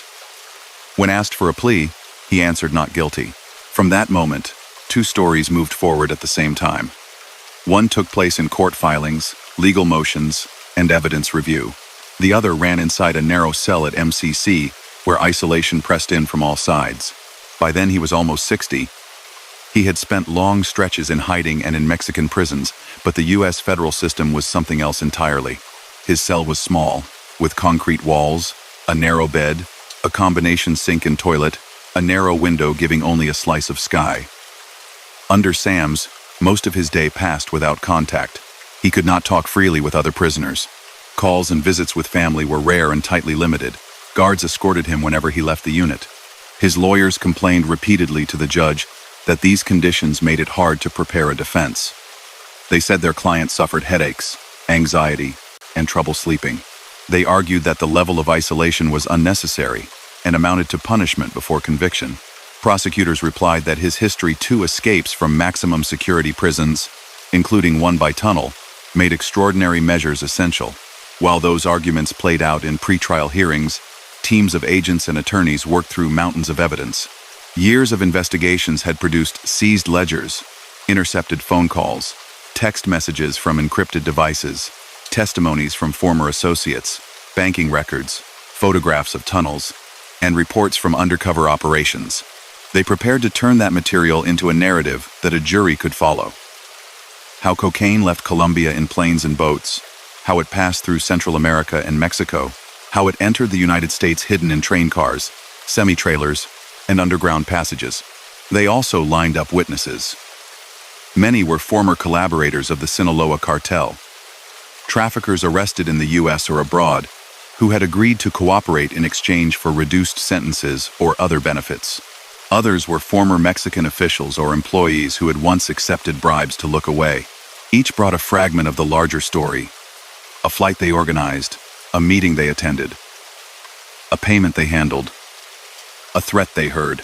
Outside the courtroom, the trial that loomed ahead drew global attention. For some, it promised a rare glimpse into the secret structure of one of the world's most notorious criminal networks. For others, the spectacle risked turning a serious subject into something close to entertainment. Families who had lost relatives to addiction or cartel-linked violence watched with mixed emotions, hoping for answers yet wary that the human cost would be overshadowed.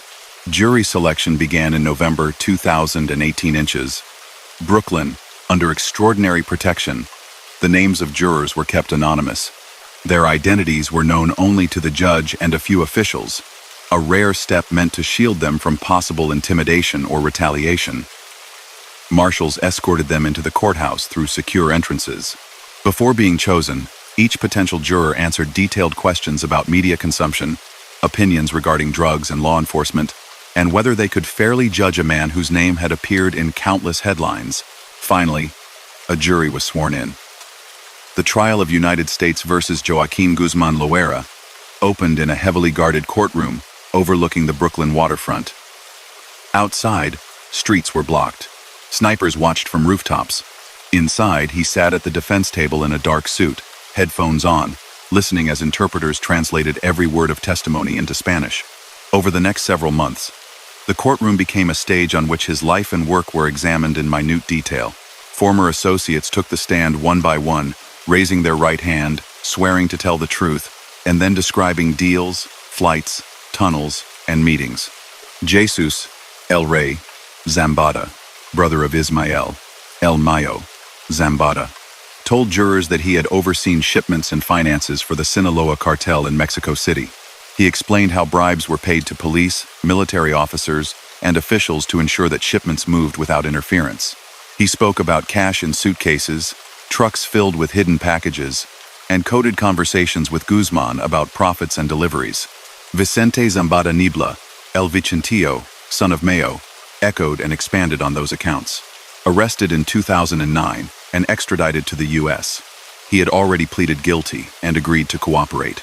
On the stand, he drew diagrams of routes, described warehouses, and answered questions about how cocaine was weighed, priced, and divided.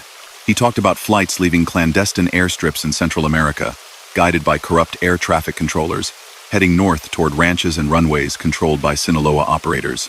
Damaso Lopez Núñez, known as El Licenciado, who had once been a state security official before joining Guzmán's inner circle, testified as well. He had helped him in prison years earlier, and later became a key lieutenant outside. On the stand, he described meetings in safe houses, strategies for moving drugs through ports and borders, and internal tensions within the cartel, including conflicts with Guzmán's own sons after the boss's second escape. Other witnesses included pilots, logistics coordinators, and even a former local politician. A one-time state legislator, Lucero Guadalupe Sanchez, told the court how she had smuggled messages into Altiplano when he was imprisoned there, using her official status to enter and leave. She described visits in which they spoke about business and personal matters. Her testimony highlighted how official positions could be exploited to maintain communication lines for a criminal leader in custody. Again and again, witnesses described violence used to protect shipments, punish betrayal, and maintain control over territory.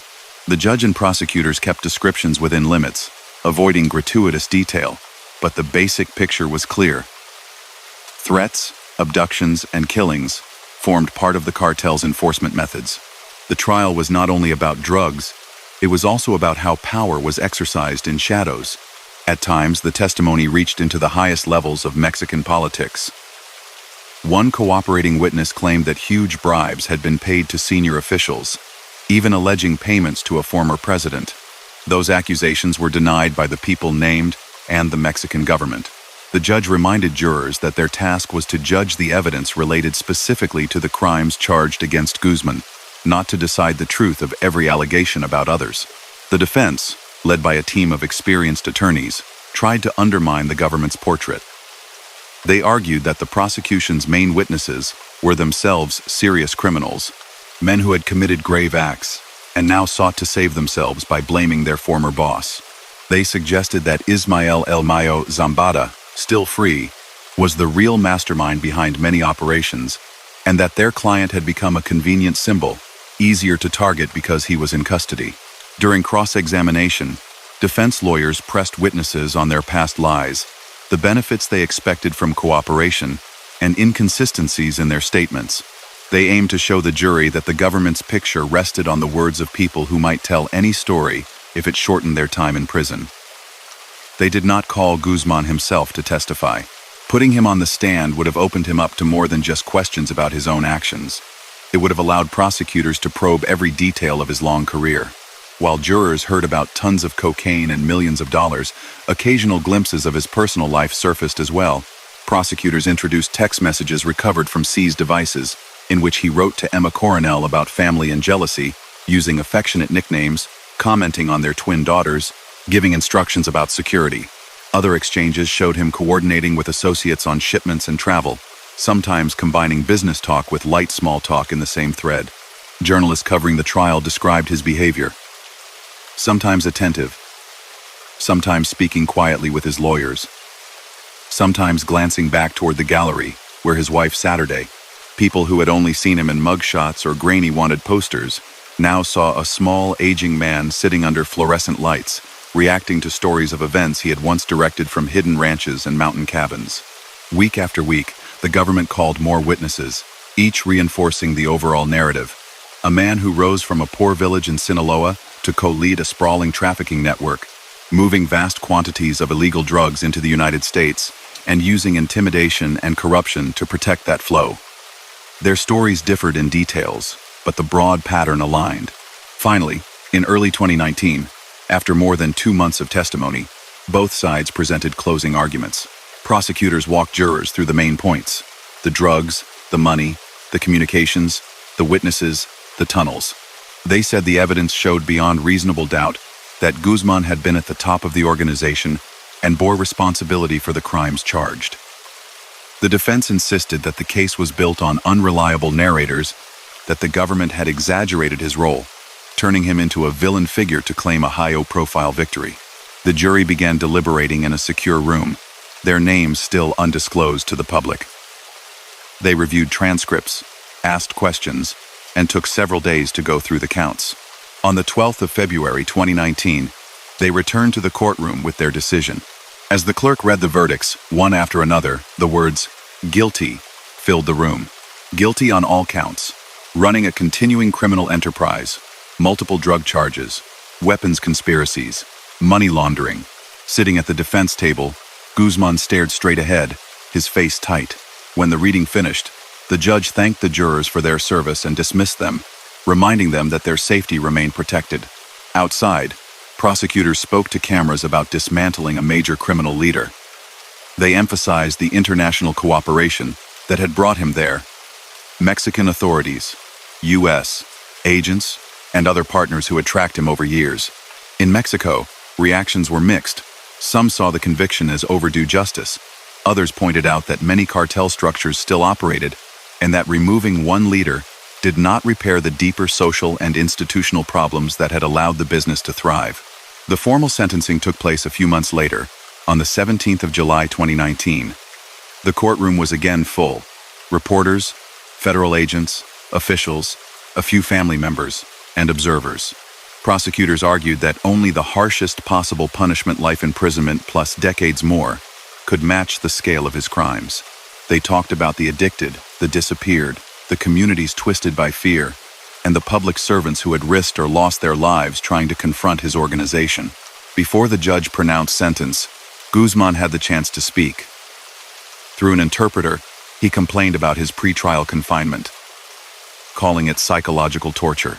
He claimed that the trial had not been fair, that media coverage and the strict security measures had hurt his ability to defend himself. He denied being the sole or even primary leader of the Sinaloa cartel, suggesting instead that he had been turned into a symbol to satisfy political needs. The judge listened calmly, then issued the sentence: life in prison without the possibility of parole, plus 30 additional years, along with a forfeiture order of more than $12 billion, representing the estimated value of drugs he had been found responsible for trafficking.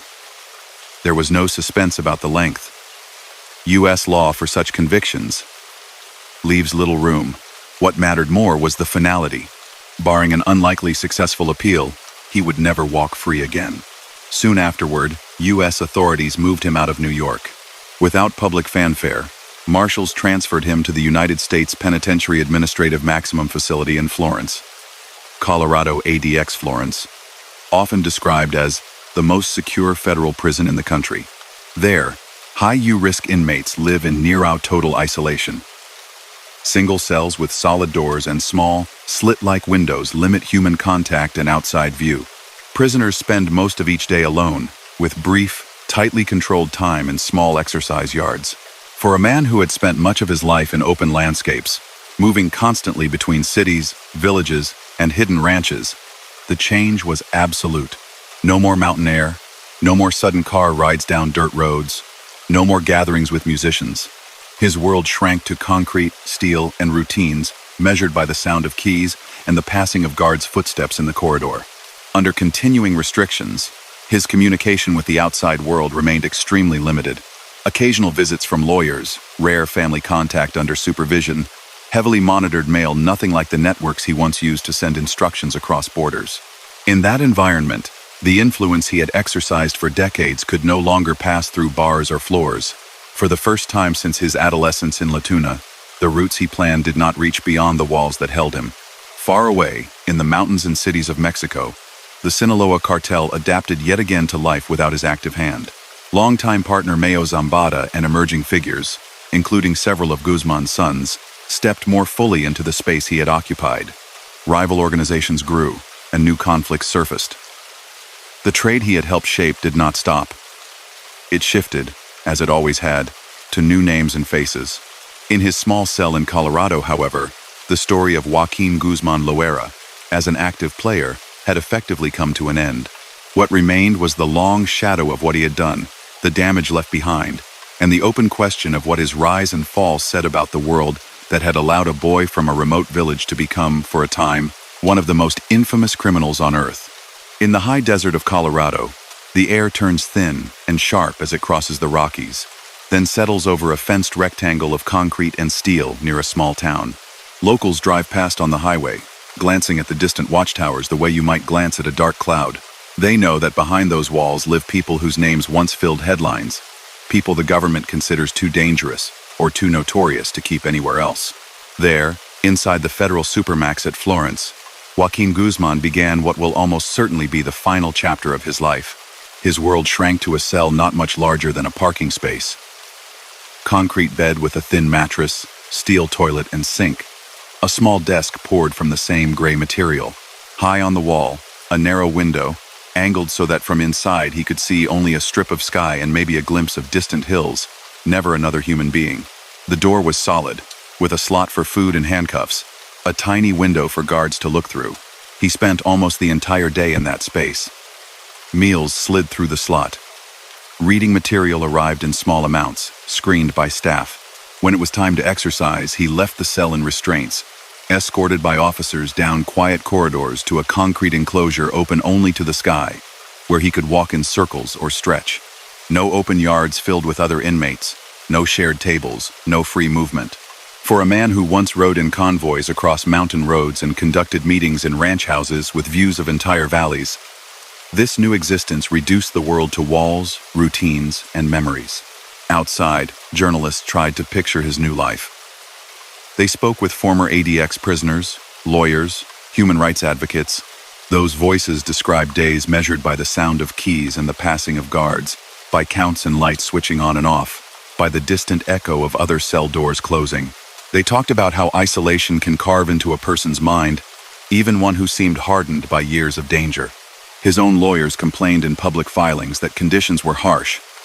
They said he struggled with headaches, stomach problems, and anxiety.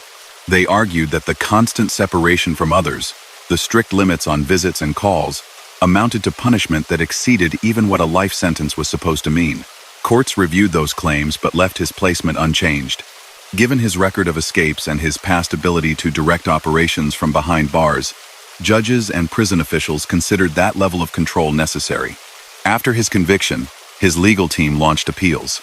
They questioned jury conduct, challenged the use of cooperating witnesses, and argued that the restrictions under special administrative measures had undermined his right to a fair trial. In 2022, A federal appeals court in New York rejected those arguments and affirmed both the conviction and the sentence. The following year, the U.S. Supreme Court declined to take the case. With that, his realistic legal avenues closed. From his concrete room, he could do little but watch those developments through legal documents and brief lawyer visits. No more hidden phones passed by corrupt guards. No more coded notes traveling out through intermediaries. The structures that once allowed him to influence events from prison in Mexico did not exist in the same way inside the U.S. system. Far to the south, in Sinaloa and other states, life moved on without him. The cartel that had carried his name did not disappear when he entered ADX. Long before his extradition, its structure had evolved to survive the loss of individual leaders. Ismael El Mayo, Zambada, older than Guzmán, and long considered one of the quiet architects of the network, still moved carefully in the background, staying out of sight, avoiding the public myth that had grown around his partner. Various branches across Mexico continued moving product, negotiating with smaller groups, bribing officials, and adjusting routes whenever law enforcement pressure increased. His sons also stepped more clearly into the open. Ivan Archibaldo, Jesus Alfredo, Ovidio, and Joaquín Guzmán López, often called Los Chapitos in Mexican media, had already been active for years. They grew up between ranches, safe houses, and private schools, watching their father's world, benefiting from it, and eventually participating in it. U.S. authorities accused them of playing major roles in trafficking, especially in the newer, deadlier trade in synthetic opioids like fentanyl. Fentanyl was not central during the early stages of Guzmán's career. Cocaine, heroin, and marijuana formed the core of his business. Over time, however, the drug market changed. Pharmaceutical painkillers, heroin, and later fentanyl fueled overlapping waves of addiction in the United States. As prescription pills became harder to obtain legally, many users shifted to other opioids. Mexican groups filled that demand, manufacturing fentanyl in clandestine labs using precursor chemicals from abroad. These substances were cheap to produce and extremely potent, which made them profitable but also deadly. By the late 2010 seconds and early 2020 seconds, U.S. officials attributed a growing share of overdose deaths to fentanyl and related compounds. Investigations traced a significant portion of that supply back to Mexico, and within Mexico, strongly toward networks linked to the Sinaloa cartel and the Jalisco New Generation cartel. Public statements from the U.S. Treasury Department and the Drug Enforcement Administration named specific Sinaloa figures, often including Guzmán's sons, as key players in this trade. In January 2019, while their father stood trial in Brooklyn, Ivan and Jesus Alfredo briefly entered news cycles when rumors spread about a kidnapping attempt against them in Puerto Vallarta in 2016. The story underscored how even higher-ranking cartel heirs could find themselves targeted by rivals or internal disputes. Later, Ovidio's name surfaced more dramatically. In October 2019, Mexican security forces attempted to arrest Ovidio Guzmán López in Culiacán. They did manage to detain him, but almost immediately, heavily armed men flooded the city, blocking roads, setting vehicles on fire, and attacking security forces. The scale of the response stunned the country. After hours of chaos and intense pressure, the federal government ordered Ovidio released, later explaining that they had chosen to avoid a bloodbath that could have killed many civilians. The episode, quickly labeled Culiacanazo in the press, was widely seen as a moment when the state appeared to retreat in the face of cartel power. From a tiny concrete cell in Colorado, news of that day likely reached Guzmán through legal visits or carefully screened media reports. He did not speak publicly about it, but observers could not help imagining what he might have thought. Pride at his son's ability to command that kind of reaction, frustration at the danger they had brought upon themselves, or concern about how such open displays of force might harden future government responses. In January 2023, Mexican authorities tried again. This time, they captured Ovidio outside Culiacán and managed to hold him despite fierce resistance. He was later extradited to the United States, where he faced charges related to fentanyl trafficking. Once again, the name Guzmán appeared in U.S. court documents, this time in the context of the next generation.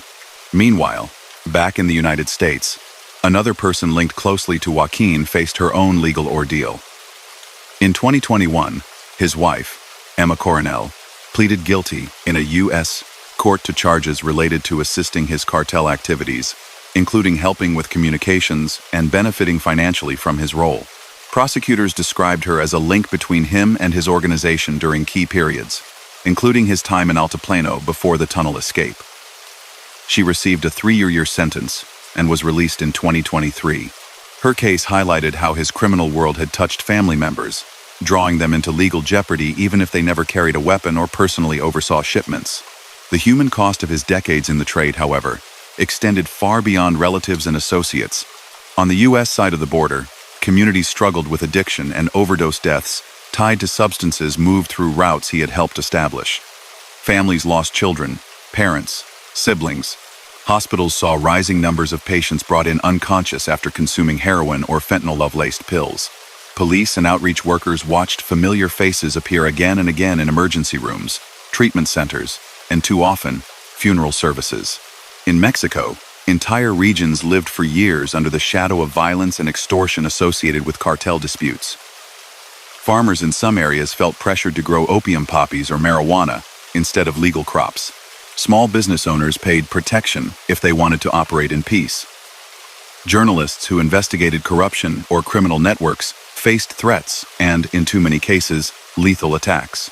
People learned to read the signs of danger: convoys of pickup trucks with tinted windows, sudden disappearances of local officials, unexplained road closures. While no single person could be blamed for every act of violence or every overdose, prosecutors, researchers, and many citizens saw Guzmán as one of the principal architects of a system that made such outcomes more likely. He did not create the demand in U.S. cities, nor did he alone invent trafficking routes, but he helped professionalize and expand a business model that fed on that demand and treated communities on both sides of the border as spaces to be exploited. Yet in curious parallel, his image in parts of popular culture remained strangely divided. Narco-corridos, the ballads that tell stories of traffickers, continued to mention him even after his extradition. Some glorified his escapes, his supposed generosity, his daring. They described him as loyal to his people, as a man who came from nothing and refused to bow to the government. Musicians recorded entire albums centered on his legend. In some bars and private homes, his portrait hung on walls, alongside saints and family photos. Television series and streaming dramas took inspiration from his life and the broader world of Mexican cartels. Names were changed, stories embellished, but viewers quickly recognized the parallels. Fierce debates sprang up around those shows. Did they expose the damage of the drug trade, or did they glamorize it, turning real suffering into entertainment? Could they raise awareness, or did they risk making cartel life appear attractive to young people watching from distant cities? For families directly affected by violence or addiction, such portrayals often felt painful. They saw their own history reduced to background color in stories that focused on power and money, not on the empty chairs left at dinner tables. His trial in New York, with its breathless media coverage, had already walked a fine line between necessary transparency and spectacle. The continued fascination with his name only sharpened that tension. In Mexico, academics, journalists, and community leaders highlighted how his story revealed deeper structural problems. They pointed to poverty in rural areas like La Tuna, where legal opportunities were so scarce that many young people saw little choice but to migrate or enter illegal work. They examined corruption within police forces, customs agencies, and political offices, which allowed traffickers to operate for years with limited interference. They drew connections between consumer demand in wealthy countries and the violence in poor-producing and transit regions. Some asked uncomfortable questions. If a child grows up watching relatives survive by joining illegal crops or smuggling, if local schools are underfunded, if the state rarely appears except in the form of distant soldiers or bureaucrats, is it really surprising when that child follows the path already laid out? At what point does individual choice give way to structural pressure? Where, exactly, does responsibility lie? Nothing in those discussions excused his actions. Few serious voices tried to portray him as a victim. Rather, they used his life as a lens, a way to talk about how societies produce people like him and what must change to prevent future generations from stepping into similar roles. Back in his cell in Colorado, far from those debates, his daily reality allowed little room for the myth that had grown around El Chapo. The man that guards saw on their rounds was not the daring fugitive slipping through tunnels. Not the boss presiding over gatherings with armed escorts, not the central figure in ballads. He was an aging inmate in a beige uniform, subject to the same counts and regulations as others in his unit. He still had supporters. Some admirers wrote letters, though many were intercepted or never delivered. Occasional campaigns appeared online, calling for better treatment or even for his release, usually mixing legal arguments with emotional appeals. At times, his lawyers amplified those concerns, submitting complaints to international human rights bodies about conditions in supermax confinement. So far, those efforts have not changed his situation. The contrast between his current reality and his former power is stark. Once, a call from him could shift tons of product across borders, could decide whether someone lived or died, could influence what happened in cities hundreds of miles away. Now, his reach extends little further than the walls of his cell. If he thinks back to the fields of La Tuna, to narrow mountain paths and childhood chores, those memories stay locked inside his head. If he remembers the first time he supervised a shipment, the first bribe he passed, the first time someone called him El Chapo, with respect instead of mockery, those recollections have no practical use. Outside, however, the routes he helped build still matter. Trucks continue to cross borders. Planes still land on remote airstrips. Boats adjust their courses to avoid patrols. New chemists experiment with formulas in hidden labs.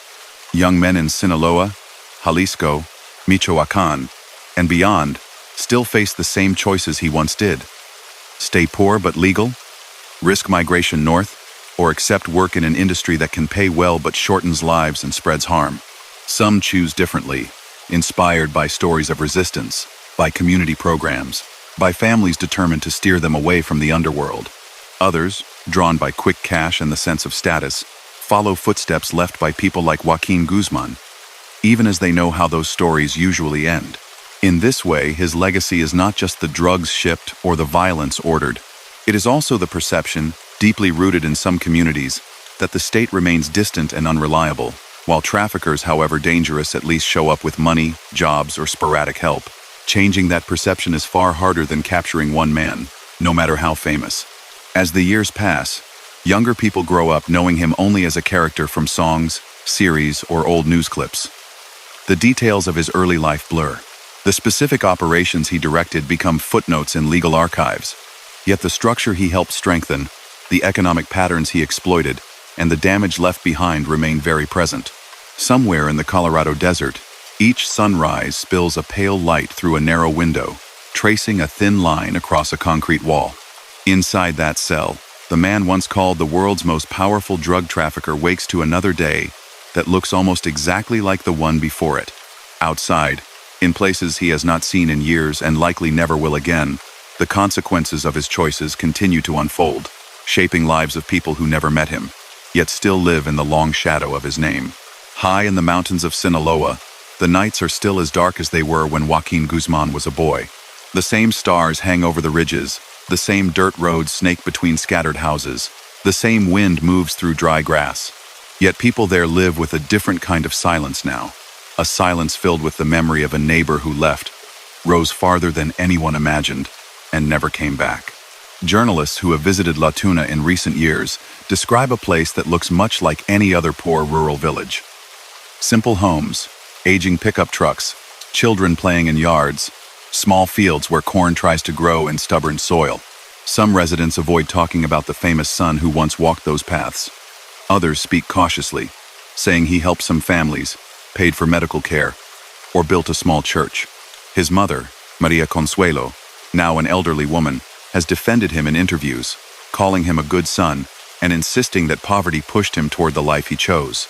In March 2020, long after her boy had been locked away in Colorado, she briefly stepped into national headlines herself. Mexico's president, Andrés Manuel López Obrador, visited the Badiraguato region to inspect a road project. During that trip, he walked over to a parked car where Maria Consuelo sat and shook her hand. The moment was filmed and spread quickly through social media. Opinions split sharply. Some saw simple courtesy toward an old woman. Others felt it signaled how deeply the legacy of figures like Guzmán still reaches into public life. blurring lines between moral rejection and personal sympathy. By then, Mexico had already shifted its official language about organized crime. When López Obrador took office in late 2018, he said he wanted to move away from the militarized war on drugs approach that had marked the Calderón and Peña Nieto years. He spoke about poverty, inequality, and corruption as root causes, coining the phrase, abrazos, no balazos, hugs, not bullets. He promised scholarships and social programs for youth, hoping to give them alternatives to the lure of cartel money. Yet even with different words from the top, the reality on the ground remained difficult. Homicide rates stayed high. In various states, including Sinaloa, Jalisco, Guanajuato, and Michoacán, criminal groups continued to fight over territory, extortion rackets, and trafficking routes. Soldiers and National Guard units still patrolled highways and rural areas. Local communities still navigated the same fragile balance, avoiding trouble, paying what they had to, staying quiet when strangers asked questions. In that ongoing conflict, the Sinaloa cartel persisted as a central actor. U.S. and Mexican authorities both described it as one of the most powerful organizations in the hemisphere, even without its most famous co-founder in the field. Its leadership became more diffuse, shared among Mayo Zambada, regional bosses, and the Guzmán sons. Internal rivalries did not disappear. Reports surfaced about friction between Los Chapitos and older figures like Damaso López before his arrest. But the network kept functioning. Across the border, U.S. officials came to see the Sinaloa cartel not just as a cocaine powerhouse, but as a driving force in the fentanyl crisis. Public statements from the Department of Justice and the Drug Enforcement Administration in the early 2020s accused Sinaloa networks of running large-scale fentanyl production and distribution, using chemists in Mexico and suppliers in China and elsewhere for precursor chemicals. In April 2023, the U.S. government unsealed sweeping indictments against several Sinaloa figures, including 3 of Joaquín's sons and other associates. Officials described a chain of production in which labs in Mexico churned out fentanyl powder and pressed counterfeit pills that later reached American streets, often disguised as prescription medications. U.S. agencies announced new rewards and sanctions, targeting not only individuals but also companies and financiers believed to support the network. In press conferences, U.S. leaders invoked Guzmán's name less as an active threat and more as a starting point, a way to explain how an organization built during his era had now shifted into synthetic opioids. They talked about dismantling the legacy of El Chapo in the form of the structures he had helped put in place. Yet they also admitted that targeting leaders, by itself, had never been enough. After decades of arrests and extraditions, the supply of illegal drugs remained steady, shaped by demand and profit more than by any one person's fall. Back within ADX Florence, the outside world's shifting battles and statements reached Guzmán only in fragments. A legal visit might bring news of his sons under indictment, of Ovidio's capture and extradition, of political speeches mentioning his name. A tightly controlled newspaper might mention the fentanyl crisis, border debates, or new enforcement initiatives. But he could not react in any meaningful way. Decisions about routes, alliances, or labs no longer passed through him. Time in a place like ADX tends to blur. Days follow the same pattern.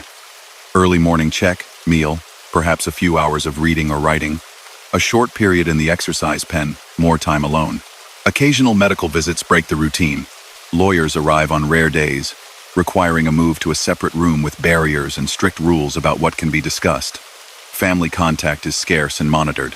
Conversations that once stretched across continents had shrunk to brief, carefully supervised exchanges. For those studying organized crime, his life had become a case study. They pointed out how his rise illustrated certain constants: the role of geography, the pull of poverty, the impact of demand in wealthy nations, and the corrosive effect of corruption. They traced how, in the 1,970 seconds and 1,980 seconds, the old Colombian cartels depended on Mexican groups, mostly as transporters, and how figures like Guzmán helped flip that relationship, turning Mexican networks into independent power centers that bargained as equals. Researchers detailed how he professionalized logistics, standardized routes, diversified transportation methods, and volume-based strategies that treated occasional seizures as a cost of doing business. They examined how he managed loyalty within his organization, mixing payments, fear, and occasional gestures of support to communities. They analyzed his use of tunnels, which became symbols of his ingenuity and of the state's blind spots. At the same time, human rights organizations and journalists used his story to draw attention to victims who rarely appeared in court narratives. They wrote about disappeared migrants, forced to work for cartels, and never seen again. They documented mass graves and clandestine burial sites discovered around Mexico, many linked to conflicts between criminal groups or between those groups and security forces. While individual responsibility for each case often remained unclear, the broader system that allowed such disappearances to happen included the networks he had helped lead. Family collectives, mostly formed by mothers and relatives of the missing, searched fields, hillsides, and empty lots with shovels and metal rods, looking for any trace of their loved ones. They did not always use his name, but they knew that the environment in which their relatives vanished had been shaped by cartels like Sinaloa, by the rivalries and intimidation that such organizations maintained. In the United States, some policy advocates argued that his career exposed the limits of a purely enforcement-focused approach to drugs. They pointed out that even as authorities celebrated big seizures and high-profile arrests, overdose deaths climbed. They called for more focus on treatment, harm reduction, and regulation of certain substances. Others pushed back, insisting that traffickers must still be pursued aggressively, that allowing them to operate with impunity would lead to even more suffering. In that debate, Guzmán appeared as both warning and example. Lawinger voices said his life showed what happens when corrupt officials let criminals grow too powerful before acting.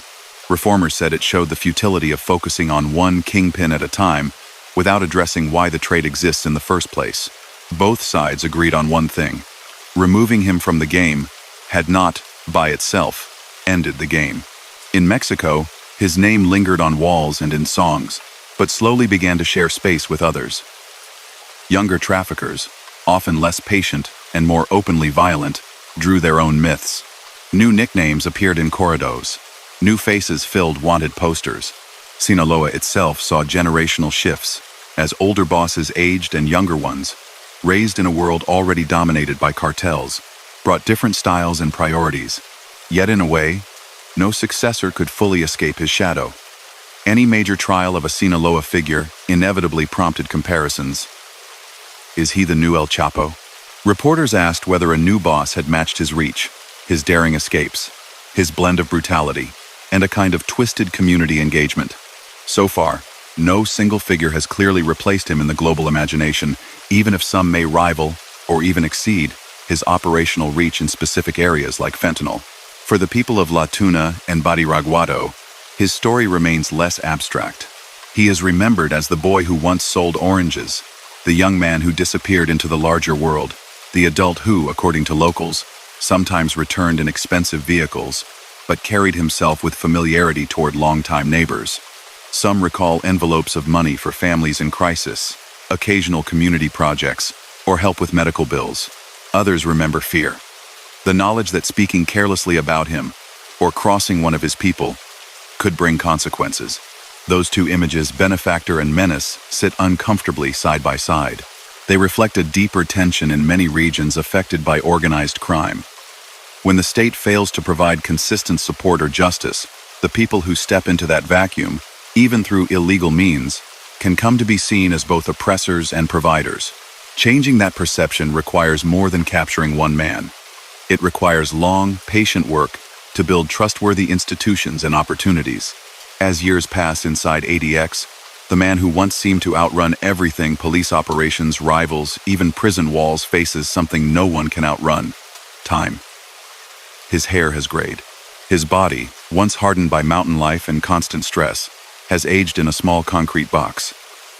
Medical visits, not clandestine meetings, mark many of his days now. Whatever he might still imagine about routes and shipments remains in his thoughts, disconnected from the networks that carry on without him. Some people prefer to end his story with a kind of dark symmetry: a boy born in obscurity, who built an illicit empire that spanned continents, reduced once more to a single room, his influence narrowed to almost nothing. Others see the ending less as personal fate, and more as a mirror held up to societies on both sides of the border. reflecting uncomfortable truths about inequality, demand, corruption, and the human cost of prohibition. In the end, his life does not offer easy lessons. It can be read as proof that crime eventually leads to a cell and a loss of everything, or as an example of how long and how far someone can go when systems fail to stop them early. It can be used to argue for tougher crackdowns or for deeper reforms in economics and drug policy. It can be twisted into legend by those who want to imitate him, or into warning by those who want to prevent another like him. What cannot be denied is the trail he left. Thousands of pages of court documents, dozens of extraditions and convictions linked to his network, countless victims of addiction, whole communities marked by fear, and a generation that learned his name before they learned many others that should have mattered more. Some night, years from now, a child in Sinaloa or Chicago or New York may hear that name in a song, or see it in an old documentary and ask, "Who was that?" Someone older might answer with a few simple sentences. A poor kid from the mountains who became a very powerful criminal, who moved drugs that hurt many people, who bought off officials and escaped prison twice, but who finally ended up locked away for the rest of his life. If that child asks why it happened, the answer will be harder. It will have to include more than just the story of one man. It will have to mention the fields that never paid enough, the neighborhoods that never had enough chances, the appetite for drugs in faraway cities, and the long chains of decisions by him, by others, by governments, by consumers that together built the world he moved through. Somewhere in Colorado, dawn will come again, as it always does, touching a narrow pane of glass in a cell where a small, aging man wakes to another day of the same four walls. Far away, in the mountains where his story began, another sunrise will catch on dust and leaves and the faces of children walking to school. Their future, and the choices they will face, may be the truest measure of what has been learned from the life of Joaquín Guzmán Loera, the man the world came to know as El Chapo. And with that, we close tonight's chapter of the Silent Empires. El Chapo here, thanking you for following me through the hidden corridors, the tunnels, and the quiet calculations that shaped a life lived far from the light. If this story helped you unwind or drift into rest, don't forget to like the video, subscribe, and stay with us for more tales of gangsters and forgotten empires. Until next time, may the calm of the night settle over you, and may the echoes of power and history guide you gently into sleep. Good night.